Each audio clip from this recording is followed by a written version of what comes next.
to the last in our series of drawings for Unit Standard 25704. This is task 5. It's a squared around transition. Now if you've done task 3, you'll find this one easy.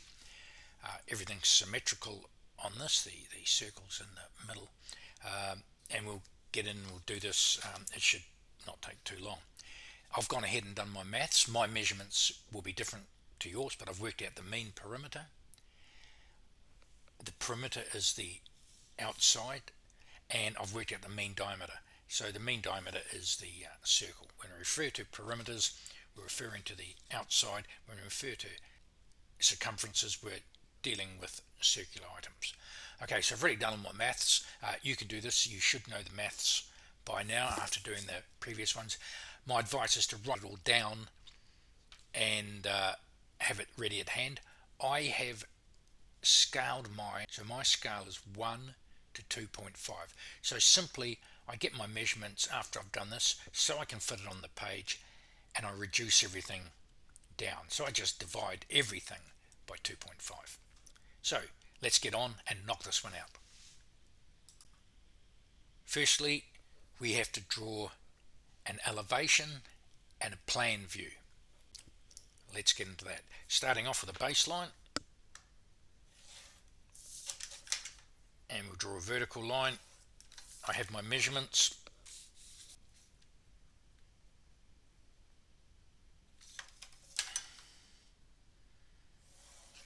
And by using drawing instruments, I should only need to take a minimum of measurements. So I've got the base measurement, I'll need the height measurement, and find the center, and I can put the circle in because it's symmetrical.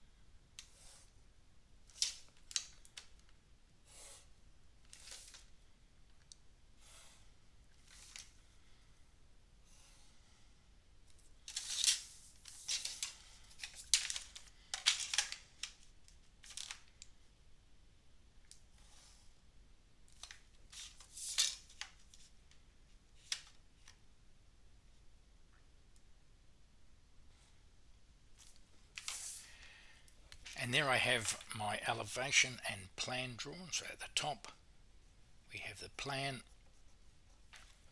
and at the bottom here we have the elevation. My next step is to divide the circle into 12 equal parts. I can do that with my 30-60 degree set square.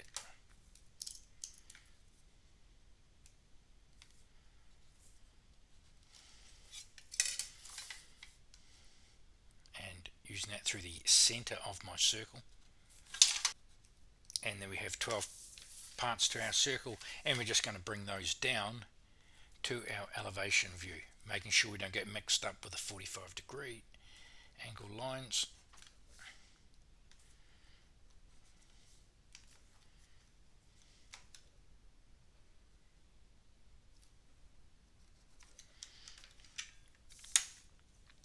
Now I can take these lines down. These aren't absolutely necessary, but they just help with the understanding of what we're doing. And they are represented on the plan view, the top here, by doing this.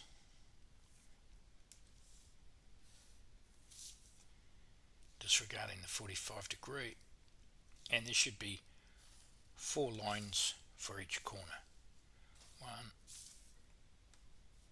2, 3, 4.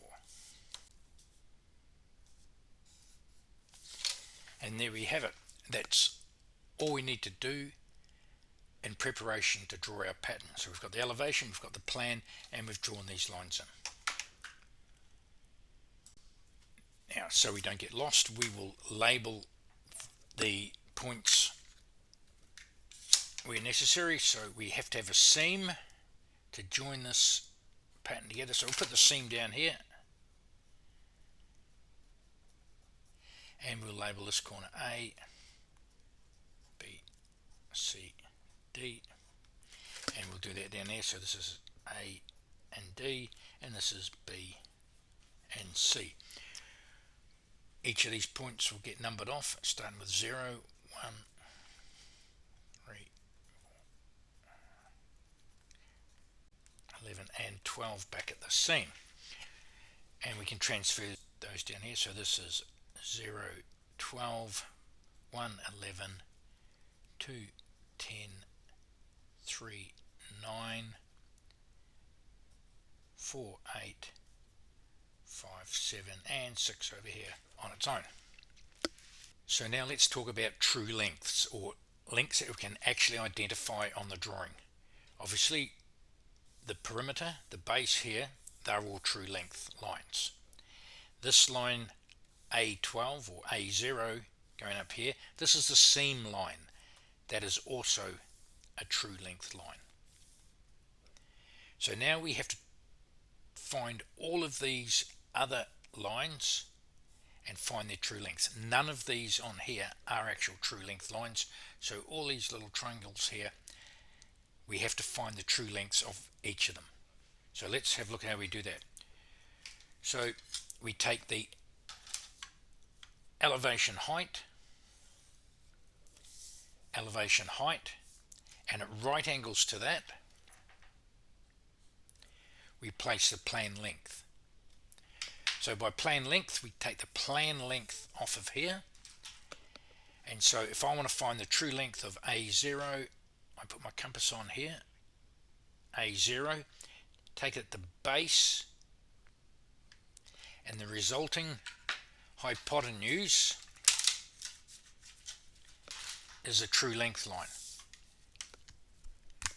So this resulting hypotenuse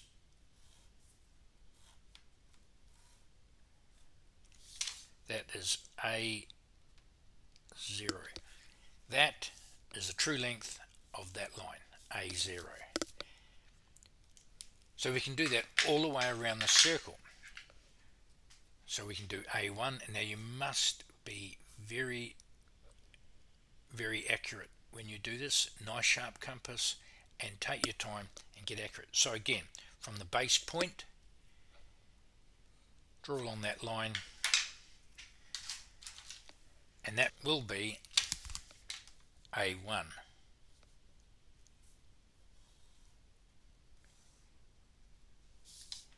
And that is A1.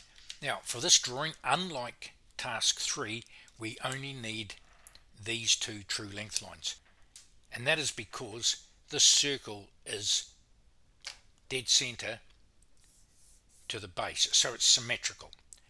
So A0 is actually the same length as 0D or 12D. A1 is the same length as A2, and A3 is the same length as A0, and B3 and B6 and C6 and C9. Okay, so there's only two true length lines necessary to complete this whole pattern. So to speed it up, let's identify the true length lines here. So that is A0, it is also A3, B3, B6, C6, C9, D9 and D12. This other line is A1, as we know, is also A2, B4, B5, C7, C8, D10 and D11. Okay, that will just help us find them when we need them. Let's get set up.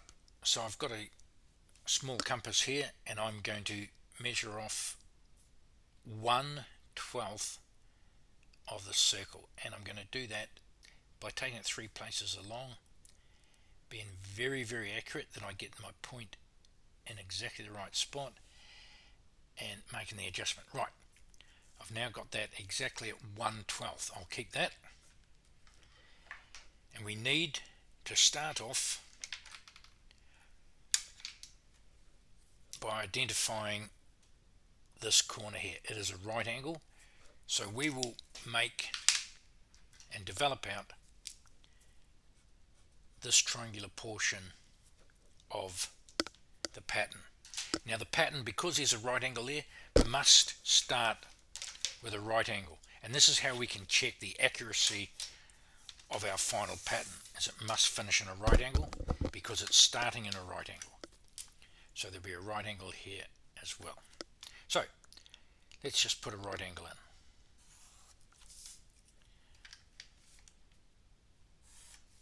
So here is the start of our pattern. Let's have a look at what we know. Well, we know the seam down here, and we know this length because we've already discussed that. So that is a true length line there from the seam to A. So we can identify A, point A. This is the seam, and as we said, this seam line here is the only one that's a true length line. So let's put that in, and that goes up to that, and that is A0. So we can put a 0 up there, and we can join A0.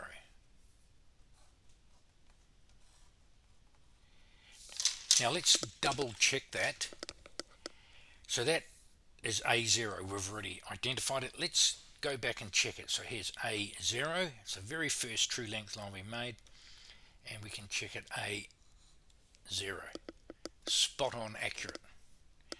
So the next step, taking our small compass, we can step off A0 and find A1. A1 is somewhere on this arc. A1 is also here.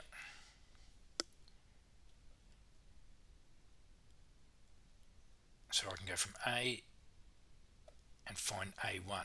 And as you can see, immediately a small triangle is being formed, and this is why this process is called triangulation. So we have A1,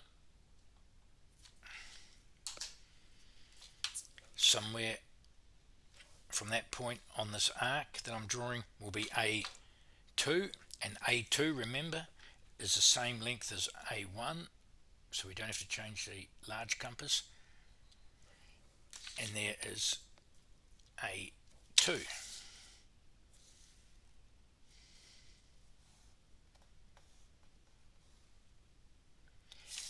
Let's go and find A3. Again, one more 1/12 of the circle, and A3 is the same as A0. We can take that to there, and that is now A3. I'm doing these in different colors so that you can see that I'm using the different true length lines. Right, so we've got this triangle drawn, and we've also got point 0, 1, 2 and 3 drawn in. So now we can find point A to B, and as we know, point A to B is a true length line, so we can put this in our point A, being very accurate. Somewhere on this arc I've drawn is point B. So we're looking at B3. Remember, B3 is the same as A0 at one of the green ones, so I can work backwards. So from 3 I can find point B, just like magic. So that is point B.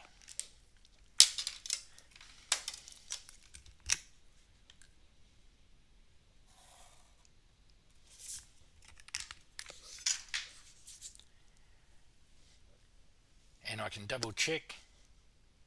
A3 is the same as B3.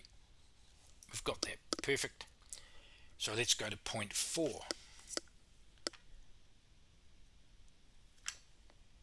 Somewhere on that arc is point 4, and B4 is this purple line, keeping very accurate, and that is B4. I can draw that in,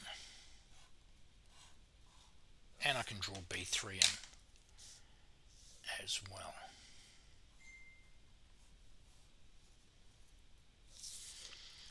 Let's go on to point 5.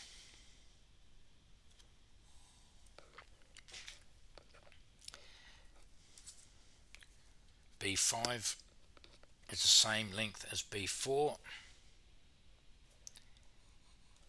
and I can mark that in.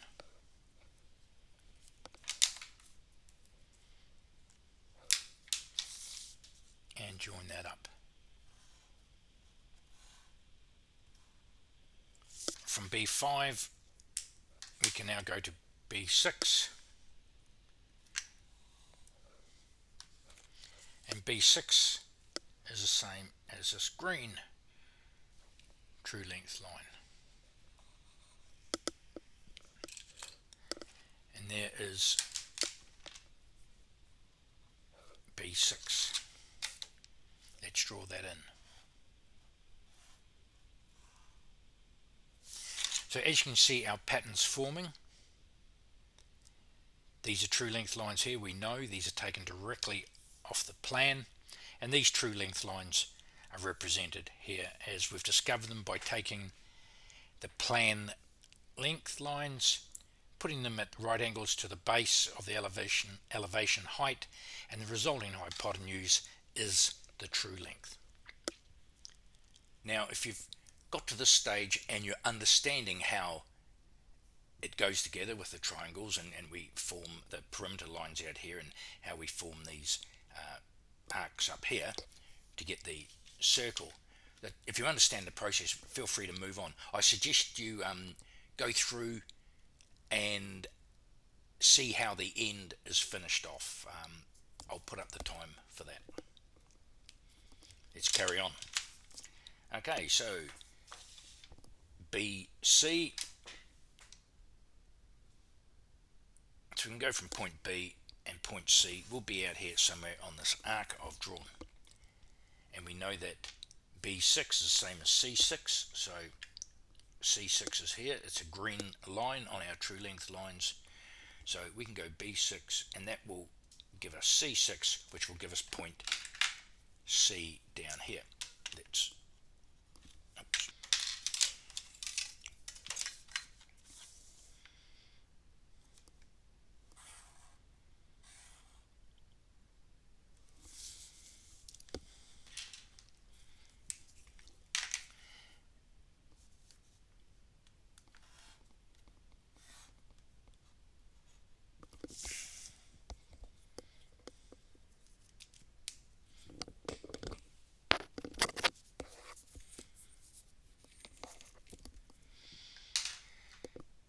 draw another arc, so we'll go to C7,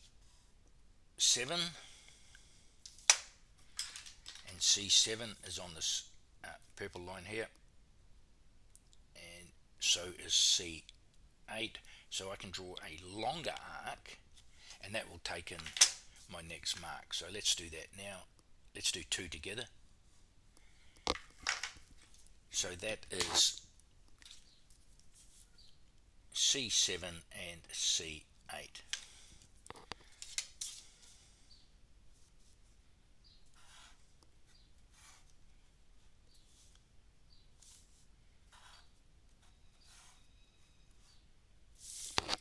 And we know that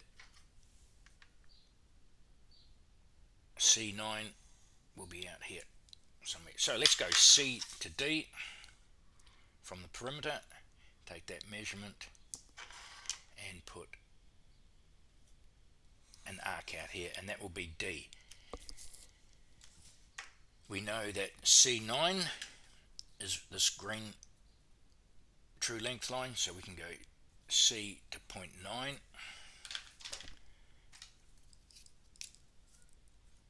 C9, and we can draw that in.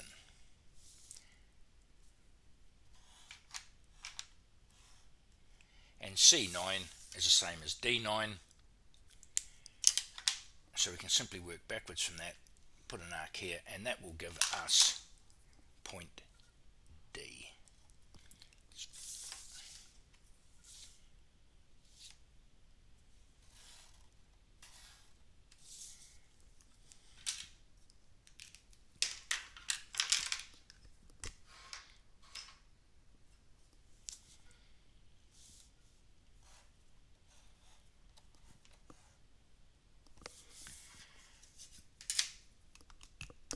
So let's get a finish. We've gone to point D. We've gone from the seam to A, B, C, D. Seam, A, B, C, D. Now we have to go from D back to the seam. So we need to draw that perimeter length from D to the seam, which will be exactly the same as this length here. Make sure I get my compass point in exactly the right place. Accuracy is very, very important. So that's D, and this arc here will be the corner of the seam. So let's carry on with the points on D. So we've got C9, let's put D10 in.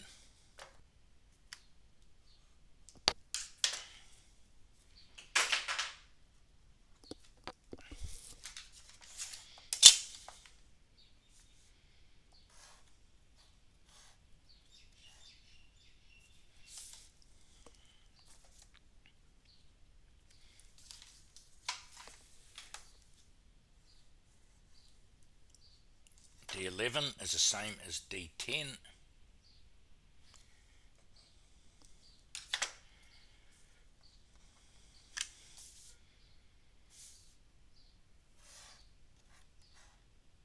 And one more is D12 or the 0 again. And we know that's the same length as this green true length line here.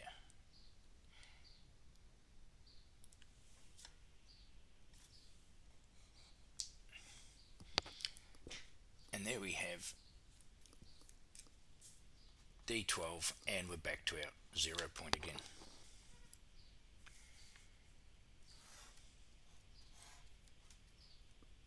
Now, as you can see, I've already drawn the arc out here from where the seam ends.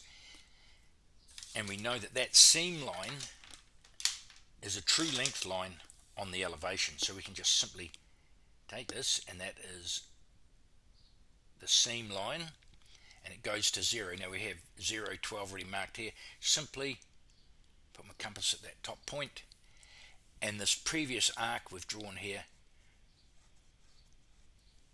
that is the end of the seam. So I can draw that in from D12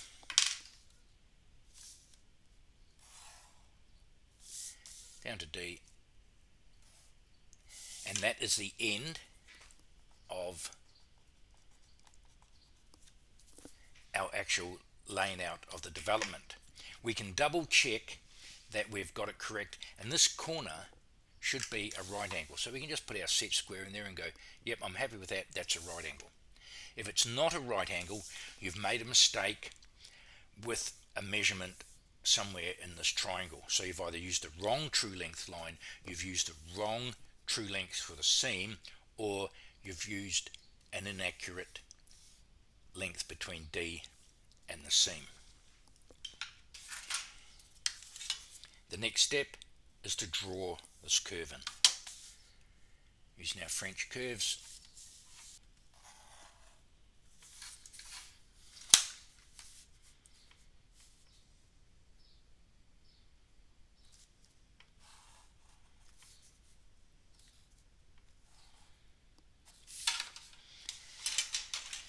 And there we have it, the completed pattern for Unit Standard 25704 Task 5. You may need to cut this out. You may need to add the maths equations required on here. Do it in a nice little box for the assessor. Photocopy it, cut this out, roll it up, and so you've got a physical item to show the assessor. Thank you very much for watching the step-by-step videos on how to do Unit Standards 25704. 25705 is available, so check those out. Thanks again.